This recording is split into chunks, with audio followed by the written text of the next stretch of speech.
Welcome to the Practice Discipleship Initiative webinar series. My name is Dawn Troutman. You may also know me from the Extravaganza planning team. I am coming to you from the Metro New York Synod today. This initiative is a dynamic ELCA and its youth gathering, and the ELCA seminaries and colleges. Practice discipleship. Just like the extravaganza, if you happen to be there, the theme for this year that focus skills relating to our theme. Today's really don't need to listen to them in order, but today it's called Framing Youth. Our presenter today is Dr. Jeremy Myers. He's the Associate Professor of Religion and Youth and Family Ministry at Augsburg College in Minneapolis, Minnesota. So before we launch into Jeremy's presentation, there are ways for you to interact with he and I. If you look to the right side of your screen, you will see that there is a chat box, and in there you can type answers and questions and anything that you would like, and I will repeat those to Jeremy and we can talk about your answers, and we really do want your participation during this webinar. So without further ado, I just also should tell you we're having some slight technical difficulties, so I'm sorry if my sound is coming in and out or if you hear delays as Jeremy and I talk, but it's all good. This is the fun of being here live. So welcome. How are you? I'm good, Dawn. Yeah, there is a little bit of a delay, but I think we can make this work.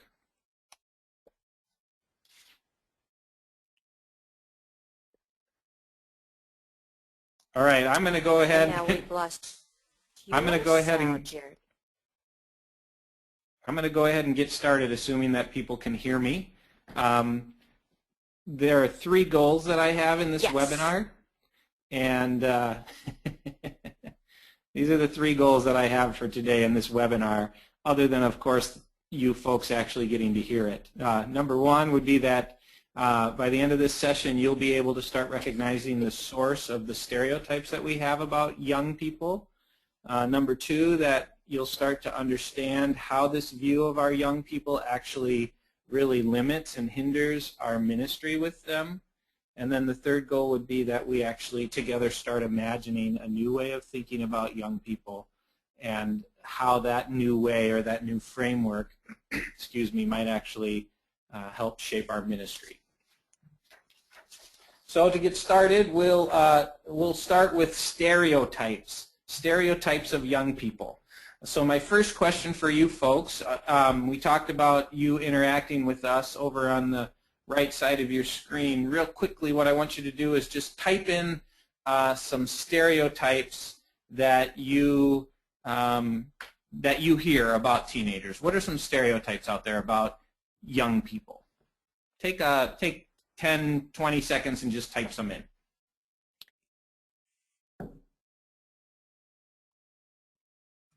Awesome.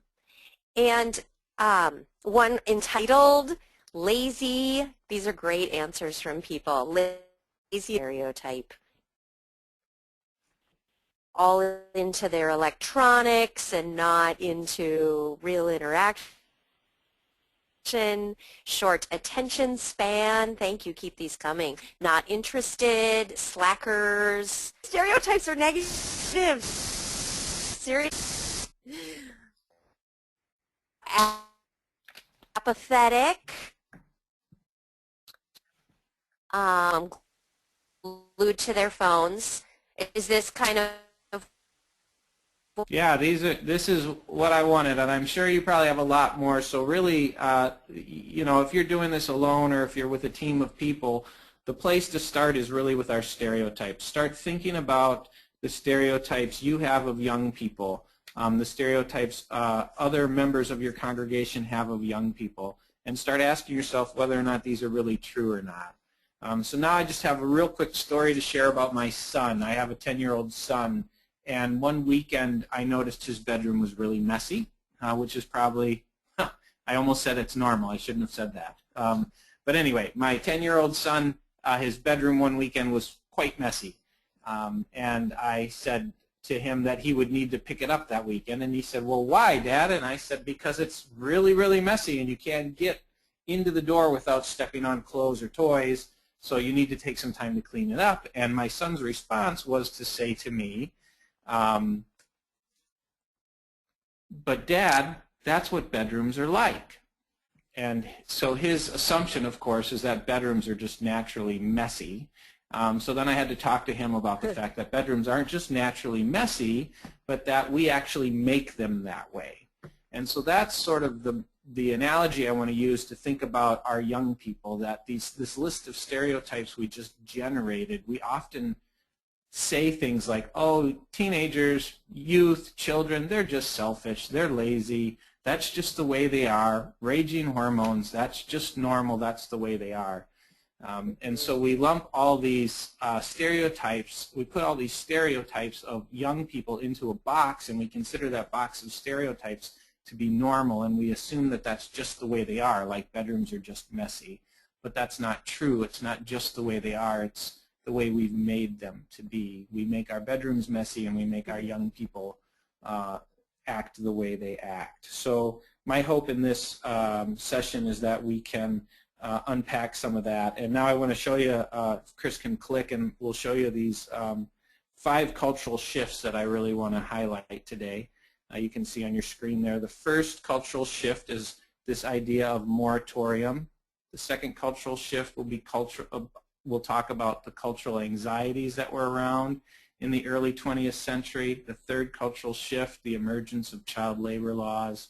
Number 4, the reality of the Great Depression. And number 5, the idea of the high school as the normal American teenager experience. So these 5 big cultural shifts that happened in the early 20th century are really the things that gave birth to what you and I would consider to be normal youth culture today. So let me walk through these 5 cultural shifts with you. So prior to the 20th century, this slide is moving really slow here, but it'll work. Prior to the 20th century, young people were, you were either a child or you were an adult. There really was no such thing as adolescence prior to the 20th century. If you were, once you were strong enough to work, once you were able to bear children, once you were able to contribute to the family, that's what you started doing. You started working, you started having a family, you started helping your family homestead, and you were essentially considered an adult. This was prior to the 20th century. But then things changed in the early 1900s, and we'll click and switch the slide here if it's not frozen. Sorry about all of this. Thank you for rolling with it, Jeremy. Yep, no problem. We're getting there. You can just look at this nice slow roll of beautiful black and white photographs. I like them. They're beautiful. I didn't take them. Okay, here we go. So G. Stanley Hall is often considered to be the first child psychologist. And he wrote this book in 1904 that you see in front of you, simply known as Adolescence. You can see the rest of its title there. And in this book, he really started for the first time to make the argument for a unique life phase called adolescence. Like I just showed you, prior to this time, you were either a child or an adult. But now G. Stanley Hall came on the scene and started to argue for a separate phase of life between childhood and adulthood that was characterized by storm and stress and raging hormones.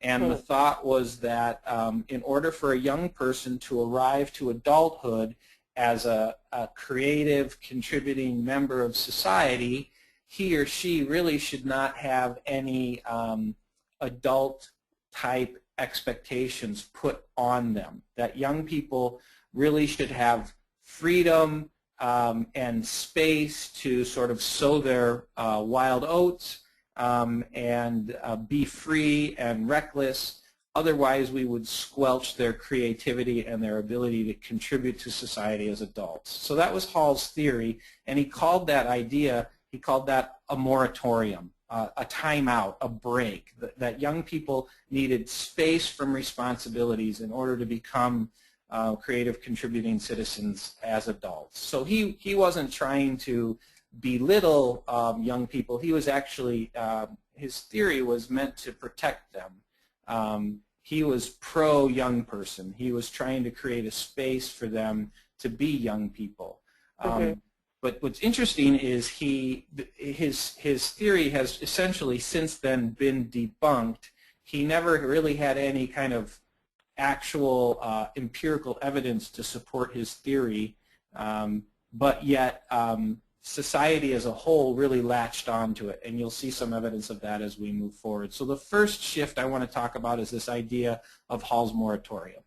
The second shift I want to talk about are as a set of 3 cultural anxieties that were present in America at the same time that G. Stanley Hall was forming his theory.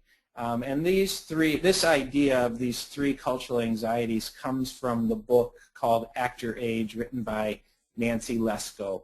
And Lesko's claim is that in the early 1900s, as America was sort of beginning to become a world power, a superpower, there were 3 unresolved points of tension, and that's an understatement, in our society. One of those points of tension was really around race relations. The country had not figured out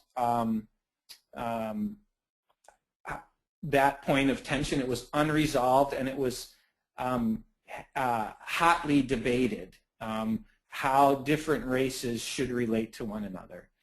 So there was within this cultural context, there was unresolved retention around how people of different races should relate to one another. It was debated and contested. The second point that was debated and contested was the point of gender roles. And the third point that was debated and contested was this idea of nation building.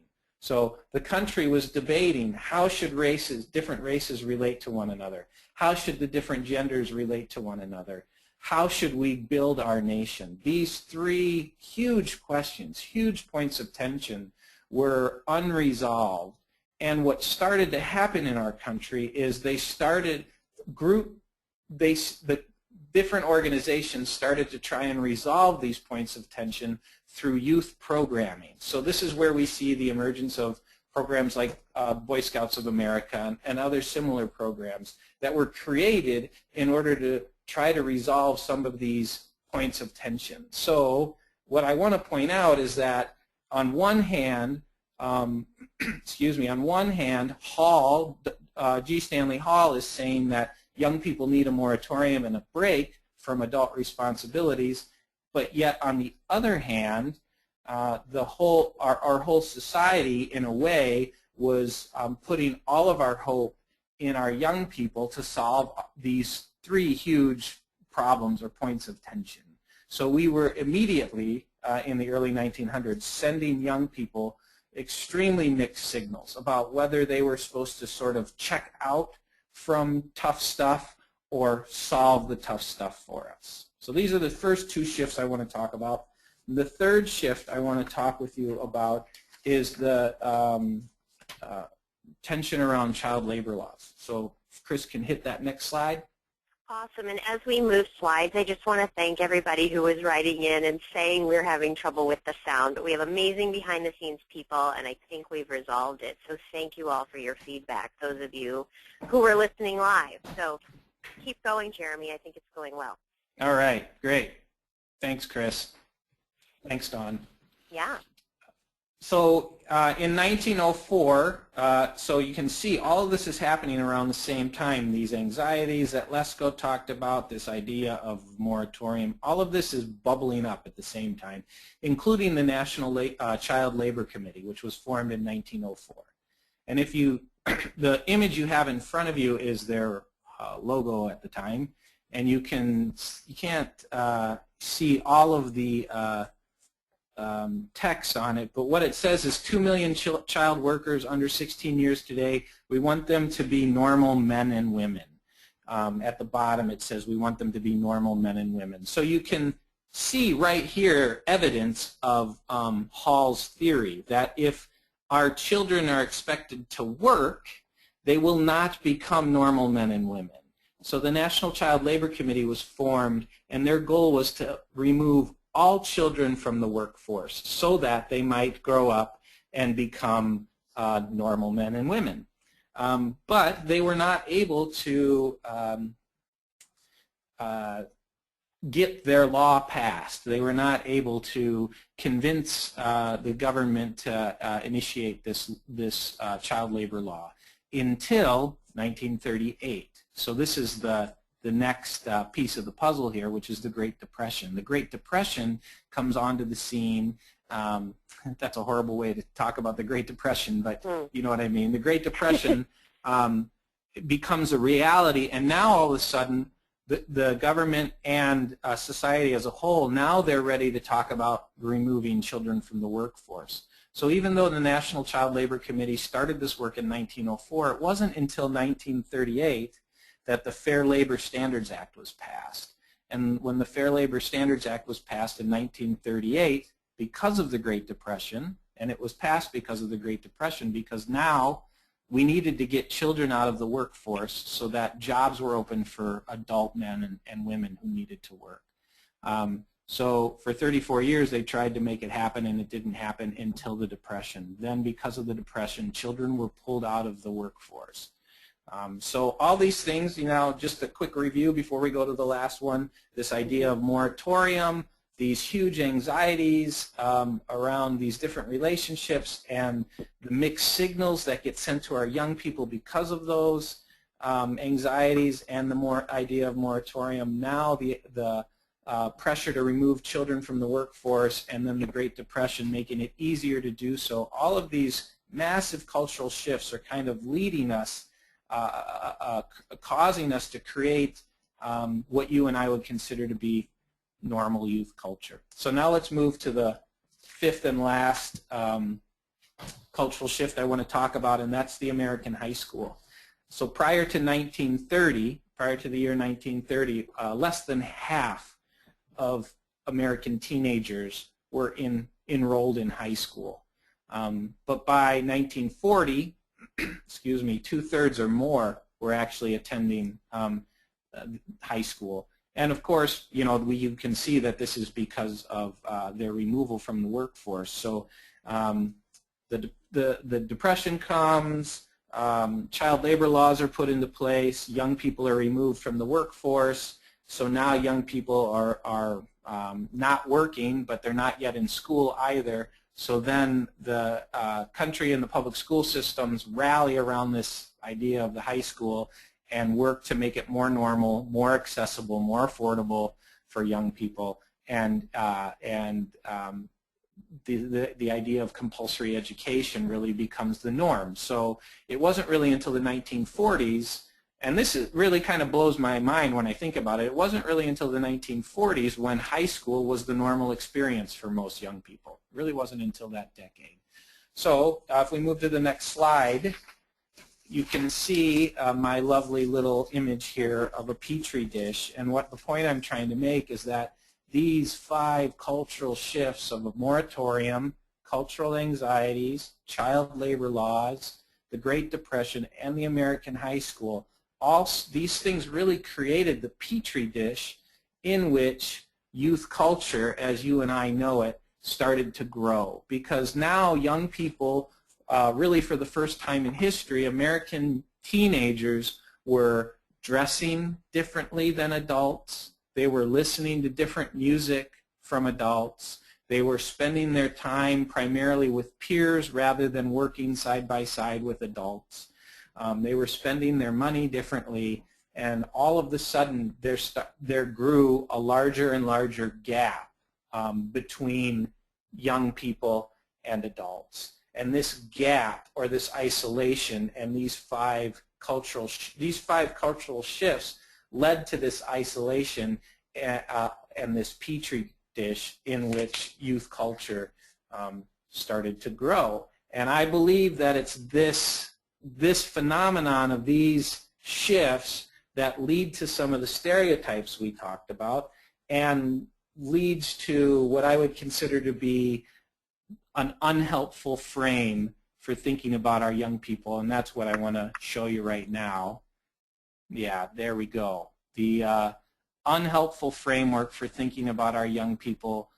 For the sake of this conversation, I want to call it the undeveloped consumer framework, and I want to explain that to you now quickly. There are 4 characteristics of this undeveloped consumer framework. The first characteristic is that that all teenagers, all young people are primarily undeveloped. By that, we mean that they have not yet fully arrived. They are not, we talk all the time about their undeveloped bodies, their undeveloped brains, their undeveloped social skills, and we make it sound as though they're not quite even fully human yet. And the assumption is that for some reason it's better to be an adult than it is to be a young person. We think that they have not yet fully arrived in adulthood, therefore they don't quite yet have anything really great to offer us. This, of course, is problematic, and the truth is that everyone always in their life is developing, and everyone in their life is always in process. And sometimes we are developing forward, and sometimes we are undeveloping backwards at different points in our life. But we are always, everyone is always in process. So it's unfair for us to think about teenagers as being, oh, those ones who are undeveloped and not quite fully human, when the truth is we are all always in process and always in flux. The second characteristic is that we assume that they are without an identity, that young people are identity-less. And you will hear this when we say things like this all the time in the world of youth ministry. We say that young people are searching for an identity, or that they are struggling to achieve an identity. But if we are honest about the truth claims we make as Christians, we would say that their identity has actually been given to them by God. It's a gift given to them by God in their baptism, and it's something that the faith community helps them embrace and believe in. It's not something they have to necessarily go in search of as much as it is something that we help them come to understand and believe in. The third characteristic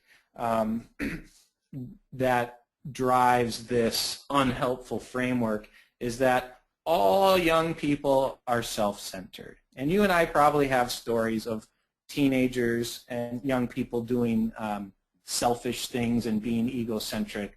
But the truth is probably every one of us who's in this webinar right now has probably done something extremely selfish in the last 24 hours. That would be my guess. But we don't necessarily talk about adults as being primarily self-centered, but we throw that word all around all the time when we talk about teenagers. Everyone in this webinar could also probably give me an example right now of how a young person in the last few days has demonstrated to be self-giving or selfless. So young people are just as capable of being self-giving as they are of being self-centered, yet we seem to latch onto this idea that teenagers are self-centered. The fourth characteristic that I want to talk about is the characteristic of consumer. We assume, as we can see in this picture, these happy teenagers shopping at the mall with their bags of product, and we assume that young people really are only happy when they are out buying things. And in fact, society as a whole tends to work hard to convince young people that their primary vocation or purpose in life is to buy stuff. And unfortunately, the church sometimes plays into this as well, and we make them think that their job is to consume products or programs that we offer through the church. So, and you and I know that that's just not the source of our identity. So these are the 4 stereotypes or characteristics that come out of these cultural shifts. This idea, this framework of the undeveloped consumer really undermines our ability to do life-giving ministry with young people. If we buy into these things and if we offer ministry based on these characteristics, then we really aren't offering them the freedom that comes through the gospel. We're really not offering them anything new. We're just offering them more of the same lies that they get outside of the church. So, could we jump in with one question and one comment? Yeah, sure. Awesome. So Rod says, it's funny how people call youth self-centered when they don't want to do what adults want them to do. Very insightful. And then Jen is asking a question about the previous frameworks. She's wondering how the longer life expectancy also contributed to the development of youth culture. That's a great question. I have not put much thought into that. I think it's an important question for us to consider. I think what's important is that we think about these kinds of cultural trends as being very powerful influences on the real lives and perspectives of people and of an entire generation. So I even wonder, you know, we talk a lot about emerging adulthood. I don't know if that's helpful or not. I wonder if it's dangerous for us to talk about that. I wonder if the recent recession, just like we talked about the Depression's influence, I wonder if the recent recession we've experienced as a country might also have an impact on, you know, if when we look back on 30 years from now, 50 years from now, if we'll be able to kind of look at the recession as having a significant influence on how we view our young people. So I think that's a great question, Jen, one we have to pay attention to and keep thinking about. Thank you. So it looks like you have a question coming up for us. I do. So my question for you guys, and if you are participating in this live, you can just type in some of your thoughts on the right. If you're watching this with the group later on, you can pause it here now and discuss this question. But really what I'm wondering is, where do you see the residue of this framework in your congregation's ministry with young people? Awesome. And while people are typing that, Rod loved Jen's question and also wrote, it seems politics are centered on issues that affect people over 50, not younger people. Thank you, Rod. Yeah, it serves us politically to think of young people as being their own separate group, because then we can choose when to ignore them and when to pay attention to them. Right. So Eunice, in response to the question about the residue of these frameworks in the congregation's youth ministry, Eunice wrote youth programs that are separate from adult programs, including roles in worship. Aaron wrote, yes, great. Aaron wrote, expecting youth to show up to programs that we have created for them to consume. And Aaron, that's what I thought about too, is we create something and then they're supposed to just come consume it, exactly. And then Adam wrote lack of leadership opportunities, propagate a mentality of consumer over viable contributor. I love that, Adam. Thank you.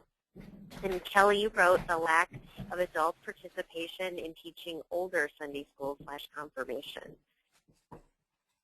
Great. Thank you. Any thoughts on those first 4 as we continue typing?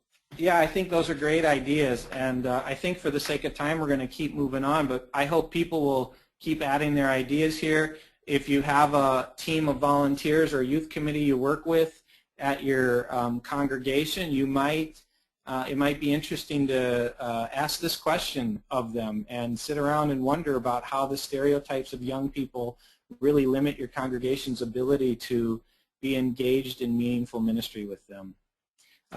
Adam talked about, I'm not seeing the comments. Let me see, I can scroll back here. Yeah, I'll tell you, Adam wrote, and then I have a couple more after you speak to Adam. But Adam wrote lack of leadership opportunities, propagate a mentality of consumer over viable contributor. Yeah, viable contributor. I like that, Adam, because that sounds a lot like the framework I want to propose here in a minute after we hear a couple of these other ideas. Yes, thank you. So Patricia wrote the idea that adults are the only ones that have something to teach and we lecture at the youth. Mm-hmm. And then Jen wrote about a residue. The church council, or her church council, is working on how youth should thank the congregation for allowing them to have places to gather and programming to attend. Wow. Kelly wrote youth room in the basement. Erica wrote trying to force the consumption of religious products and programs. If youth refuse, the problem is theirs. It's not cause for reflection on what we're doing as the body of Christ. Amen, Erica. Yeah, oh my gosh. I love that there's so many. Thank you for taking up. I love it, and it also makes me sick at the same time. I know. I want to give these people a voice too. Yeah, this is a good gathering of all these ideas from across our network. Julie wrote, youth cannot help to lead worship because they can't follow all the rules. Youth should not take communion because they don't understand the significance of it like the rest of us fully understand. I love it.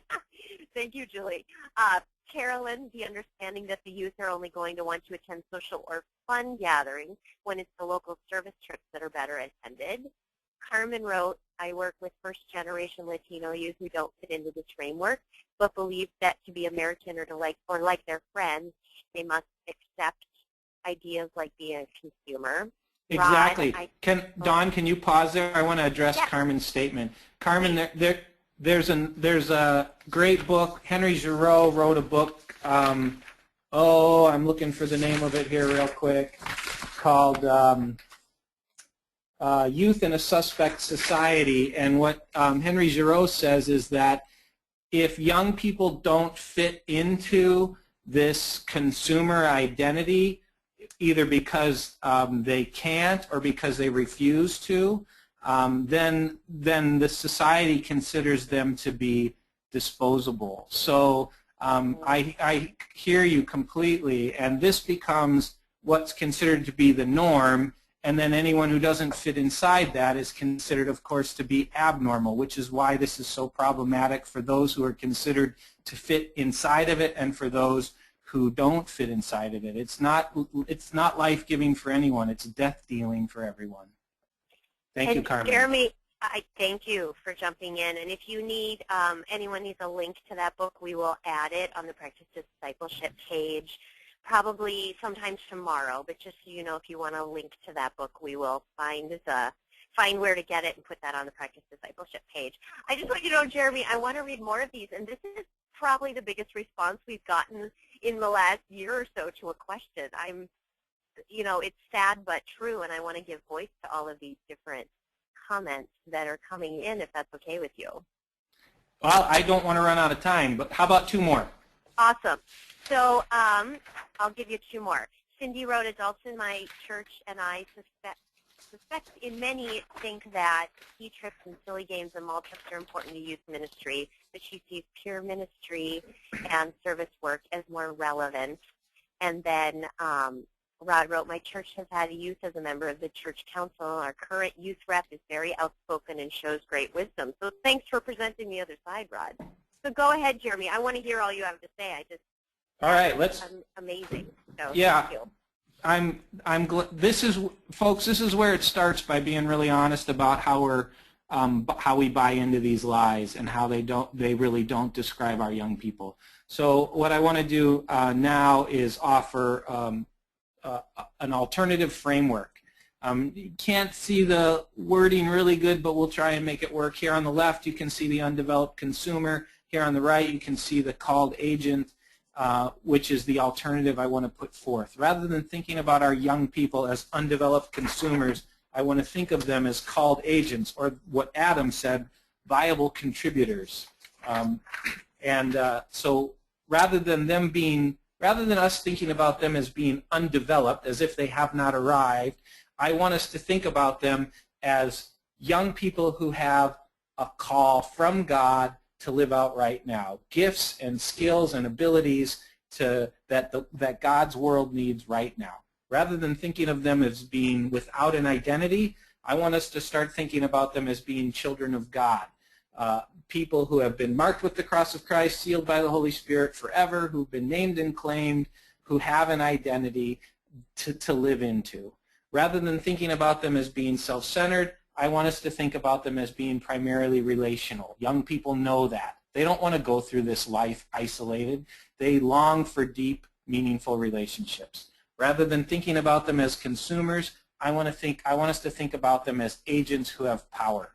So let's dive into these 4 characteristics, and I'm going to try and explain them a little more and give you some examples. Thank you. So the first one is this idea that young people are called.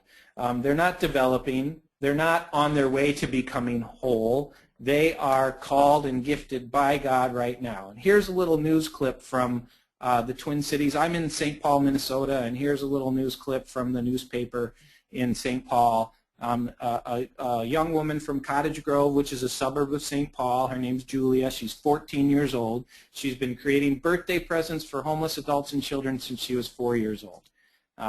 You can see down in the bottom paragraph, she makes what she calls birthday bags that include candy, toys, gifts, and certificates for local restaurants. She makes these bags several times a year, completing 50 to 75 bags each time, and she's been doing this since she was 4 years old. So it's kind of silly for us to think about Julia as undeveloped, as not yet really being there quite yet. That's redundant, I know, but you get the point. Julia has a call right now. God's working through her right now. So that's the first characteristic of this new framework, that we start seeing them as young people who've been gifted by God and called by God to do God's work in this world right now. The second characteristic that I want to talk about is the characteristic of identity. Young people are not without identity right now. Instead, they're actually children of God. They've not been marked by Nike or Windows or Sports Illustrated or Light Beer or Starbucks. They've been marked by the cross of Christ. They're not looking for an identity to consume, and the world of marketing and media, that world wants our young people to believe that they don't have an identity, because they want to convince our young people that you can go out and purchase an identity. And if you want to change your identity, you just start shopping at a different store or listening to different music or dressing in a different way. But what we want them to know is that they are once and for always a child of God. An example of this would be a young guy I know. I knew him when he was a teenager. His name was Zach. When he was 15 years old, one day he woke up and realized that all of his clothes had brand name labels on them. And he was tired of that, and he didn't want to be known for his labels. So he started sewing patches on all of his clothes to cover all the labels that he had on his clothing, because he wanted people to come to know him for who he was, not for the labels that were showing on all of his clothes. The next characteristic I want to talk about is the characteristic of being relational. We can switch the slides. There we go.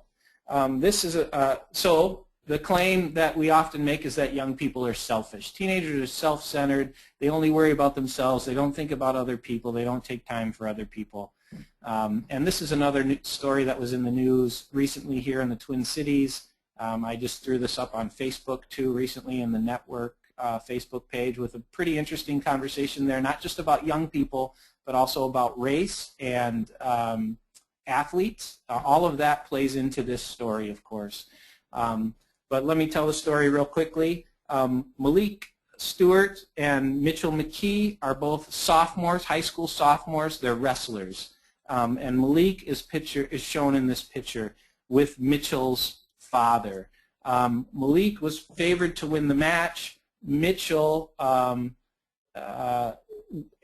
father, shown in the picture, is dying of cancer. And that story was pretty well known, I guess, in the wrestling circles. So Mitchell had dedicated his season to his dad, and Mitchell was wrestling in the state championship against Malik for first place.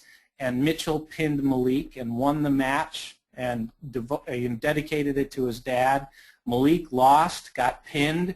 When he was done congratulating Mitchell and hugging Mitchell, he found Mitchell's father and walked over to his father and shook Mitchell's father's hand and congratulated him and gave him some encouraging words. Just an outstanding story of a young man stepping up and doing the right thing here, and a great example, and we have probably many other examples of young people who live their lives this way. So I find it strange that we think about teenagers as being selfish when really they live their lives in deeply relational ways. Another example of this is when you take your young people to camp or on mission trips and they come back and they feel so good about what happened, or you take them on a retreat or whatever it might be, and they come back feeling so good about what happened and they can't quite explain why.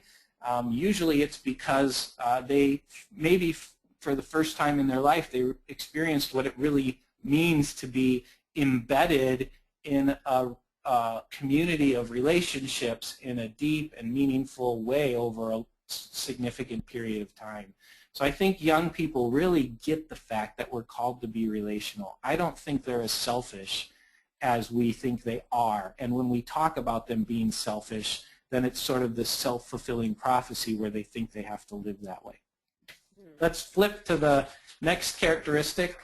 The next characteristic is this idea this claim that young people are not passive consumers, but they are rather powerful agents. Again, the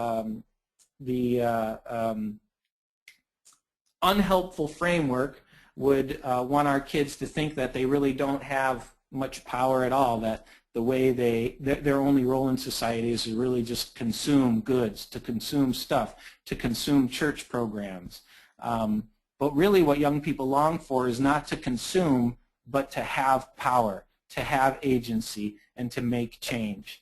There's a great story, again from the news here in the Twin Cities, and you have stories in your communities too. I'm not lifting up the Twin Cities as the only place where this stuff happens, but this is where I live, so this is where I hear these stories.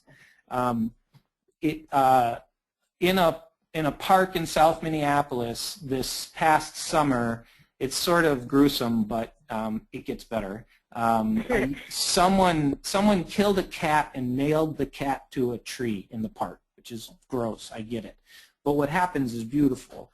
There was a young boy who lived across the street from the park, and he used to always play in this park. His name is Spencer, and after this happened, the weekend after this happened, what Spencer did was amazing. He organized all of his friends in the neighborhood, adults and children, and they came out on a Saturday with their sidewalk chalk, and they decorated the sidewalk all the way around this park, reclaiming that space. And you can see one of the pictures right here in front of you. They drew pictures about why they love cats and why they love the park, and they weren't going to let whoever did this get away with it. So these young people weren't sitting around waiting to be passive consumers. They were young, these are young kids stepping up and showing that they're powerful agents of change, that I see this as an act of God working to reclaim space and proclaim resurrection in a place where there was death. So these four characteristics, if we can flip to the next slide, and then I'm going to get your feedback here, okay? These four characteristics, that our young people are called, that they are children of God, they have an identity, that they are deeply relational and caring, and that they are powerful agents. If this was the framework we had of our young people, if this was the framework we used to shape our ministry with young people, here's my question for you. What would ministry look like? What would be one new thing that would happen in your congregation if this was the framework your congregation was working out of? So please share your ideas. Awesome. And while people are typing those in, I'm imagining they're going to be a lot. Eunice wrote, about the Julia story, about this wrestler story. We think of them as the exception to the norm when really that's everywhere. Exactly. Yes, thank you. And just a little side note, there's questions about what will be posted. The link to the books that Jeremy mentioned is already in the Facebook group. As I said before, we have amazing people behind the scenes doing all of that. So that is in the Facebook group if you'd like to find it, the Practice Discipleship group. And the chat we don't post anywhere, but if anyone wants to get some of these comments from others, you can listen to this on YouTube starting tomorrow and take your own notes. So in answers to your questions, what are people saying is a difference? That, can you repeat the question? Some people are asking to repeat the question before I I just talked a lot of words really fast, I know. My question is, if this was the framework, if this was our primary way of thinking about teenagers, if this was the way the church thought about teenagers, young people, children, youth, young adults, how would our ministry with them change? What would be different at your church if we really believed in this framework and practiced ministry out of this framework? Awesome. So Jen said youth ministry would be supported. Aaron said peer ministry and involving youth in worship. This might be a different Aaron or the same one, I'm not sure, but youth serving on the call committee for a new pastor. Cindy said youth wouldn't be waiting for adults to greet them on a Sunday morning, but would be our greeting adults, sharing stories, talking, and talking to younger kids, sharing talents in worship, serving in the community. Lisa said, I don't think that adults would be so worried about youth not coming to church. Instead, adults would be connecting with young people, developing relationships, and seeing how they are called children of God who are relational agents of change. Wow, I love that. Linda wrote, worship would be reflecting each of these characteristics intergenerationally. Deb wrote, they would be visiting shut-ins, mentoring younger kids, going on hospital visits, choosing worship music. So those are all great, great answers, and keep them coming. Thank you. Is that kind of the vein you were looking at, Jeremy? Oh, yeah. No, I think this is great. Cindy mentioned youth would be not waiting around for adults to talk to them. I agree that youth would feel empowered to be proactive in that way, but I also think that adults would be not afraid of the young people and see them as sort of these depths of wits, the deep well of wisdom and experience. So the adults would be attracted to the young people and the adults would actually seek them out and want to be engaged with them also. And then I loved the way I can't remember, I'm looking through to see who it was. Yes. I love the way you put all these characteristics together into one statement, called children of God who are relational agents of change. Amen. Love that. Love it. And I'll share a few more. There's such good voices going on here. Thank you, everyone, for jumping in. Carolyn said we would really listen to the youth and hear what they have to say and include them in, and it's jumping around, I love that you're responding so quickly, include them in all parts of the congregation. There would also be more focus on intergenerational work instead of dividing youth out. Rebecca wrote that, one moment please. Rebecca wrote youth would be teaching adults as well as adults teaching youth, sharing with one another regardless of age. Rod wrote we would regularly seek youth ideas for everyday ministry so that people of all ages can work together more effectively. It would tear down the walls that divide us. Tim wrote, our mindset would be about them as not leaders of participants of the and all this. And we're going to get the rest of that, Tim. We had a little bit of a glitch in the chat. Cal, who else? Adam wrote, youth would take initiative to lead and create ministry programs and opportunities. Callie wrote, this framework for youth is so countercultural. Yes, Callie. How can we encourage youth to live into this framework when general society views them as undeveloped consumers? And do you want to respond to that at all, Jeremy? Yes. Callie, that's the crux of the matter. Right there is the whole point. We, as people of faith, I believe we have a different framework, a different way of thinking about young people that is countercultural. And it's problematic when our ministry practices grow out of general society's view of them as an undeveloped consumer. And I think if we're honest and if we look critically at our congregations, we will see the residue of this unhelpful framework. We'll see residue of the undeveloped consumer framework. So I think, how do we make it happen? We have to, as congregations, we have to learn this framework that we're looking at right now on the screen. We have to memorize it. We have to believe it. We have to live into it. We have to talk about it. Everything we do with young people has to grow out of this so that we can counteract what they hear in the culture.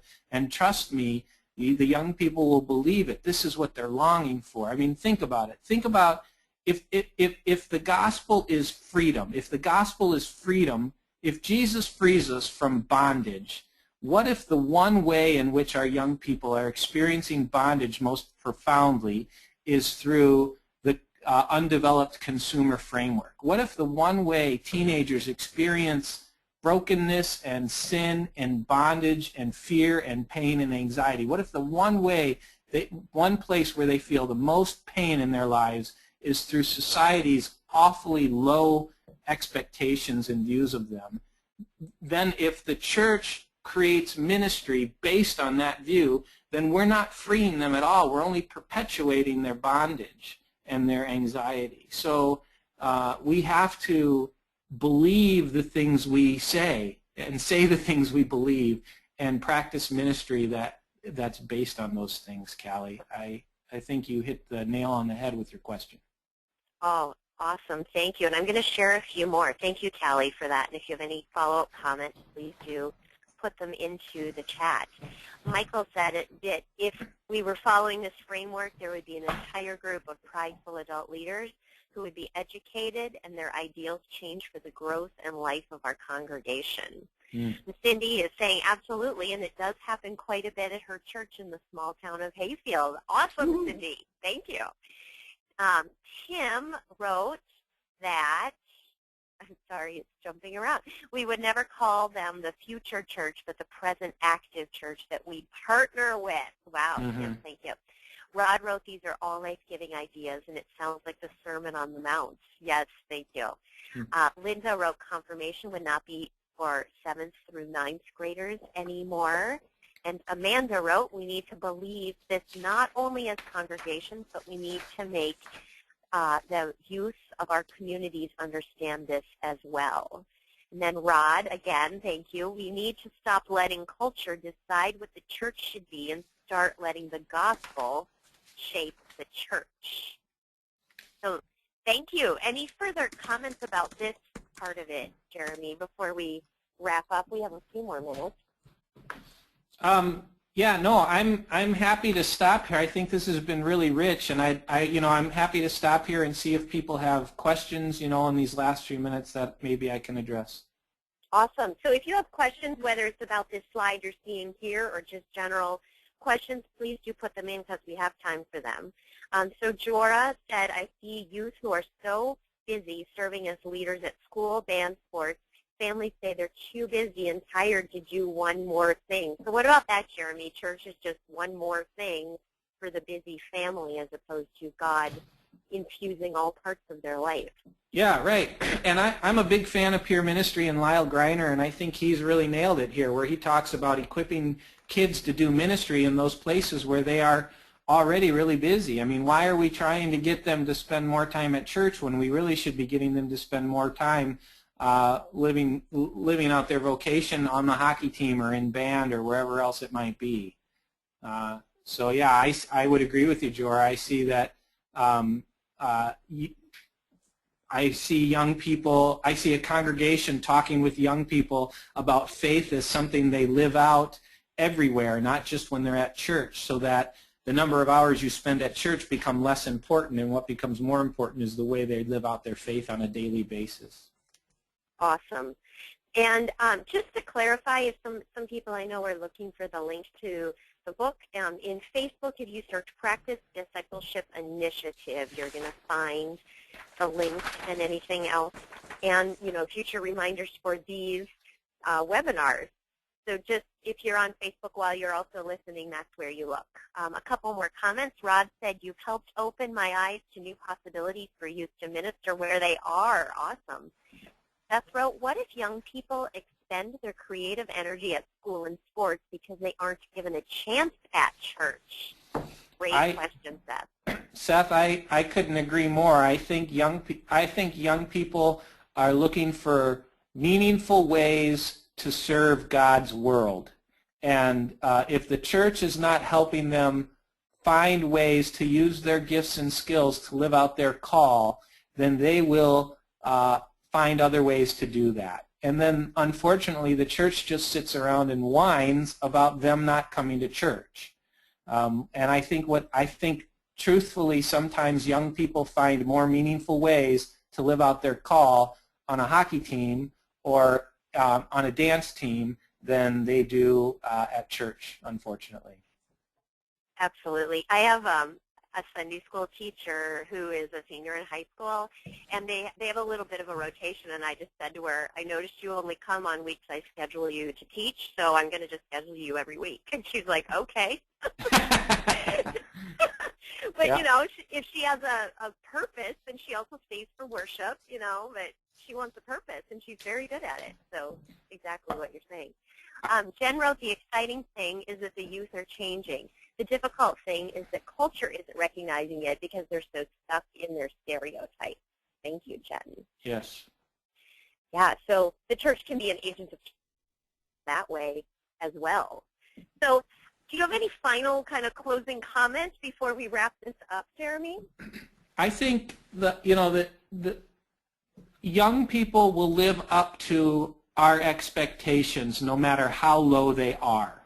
And unfortunately, I think the church has pretty low expectations of our young people, or pretty ridiculous expectations of our young people, but not very meaningful expectations. I see this a lot, and this conversation has been really hopeful for me because it sounds like quite a few other people are sort of on the same page. You wouldn't be in this work if you didn't love kids. And our call as youth ministers is not just to do programming for kids, but to also advocate for them within our congregation and beyond. And there's a lot of cultural stereotypes out there that we need to debunk. Awesome. So Amanda wrote, I think developing programs for youth to live out their faith in their everyday lives would be fantastic, and it's on her list now. Exactly what you're saying, Jeremy. People are putting this on their list, and Linda is already thinking about the next step for her. So thank you for being here, Jeremy. This has been so great. Thank you. Yeah, and Linda, I'd say the next step is to really start hearing young people differently, to get a team of adults who are willing to hear young people differently and be in conversations with them and let them push you, and you start pushing them to find new ways for the church to be engaged in meaningful ways with the young people that honors them as called agents. Awesome. And I know that Jeremy is also very active in the Facebook group Practice Discipleship Initiative. There's also an ELCA Youth Ministry Network page. So if any conversations creep up on this subject, Jeremy, I know you have your eye there directly, and you can jump in as well. Is that okay to kind Absolutely. of make that commitment? Yeah, sure. Awesome. Awesome. So just a couple quick reminders as we wrap up today. This webinar, along with all the others in the series, was recorded and will be archived on the Practice Discipleship website, which is practicediscipleship.org, and it's there on your screen. And this is for you. Please download it. Please share it. Give it to volunteers, to your church council, to your adult forum, your colleagues. We want this to be a resource for you. You can also download from the Practice Discipleship site videos and curriculum from previous years to use in your congregation. If you are really thinking about these frameworks we talked about, there are additional handouts, and those will be available on the Practice Discipleship site as well. So those are PDFs that we will post there that support what Jeremy was talking about today. Each synod in the ELCA has a Practice Discipleship coach who's been trained to offer seminars on these webinars locally in your own synod. The training events are posted on the website, and keep checking back for updates. You can also find event dates on the network app for iPhone and Android. So this free app gives you anytime access to videos, network news, and calendars of events, an interactive prayer wall, and much more. And that's a pretty active site, so please do use that. Our next webinar is Thursday, April 10th at 1 p.m. Central Time. And the title is Framing Failure with Forgiveness with Colleen Wyndham Hughes. So to get more information on that and just sign up, you can see the Practice Discipleship website. And then we do have more in the fall, but that's the last one for the spring, which is Thursday, April 10th. So thank you again, Jeremy. You're welcome. This was great. Thank you, Dawn.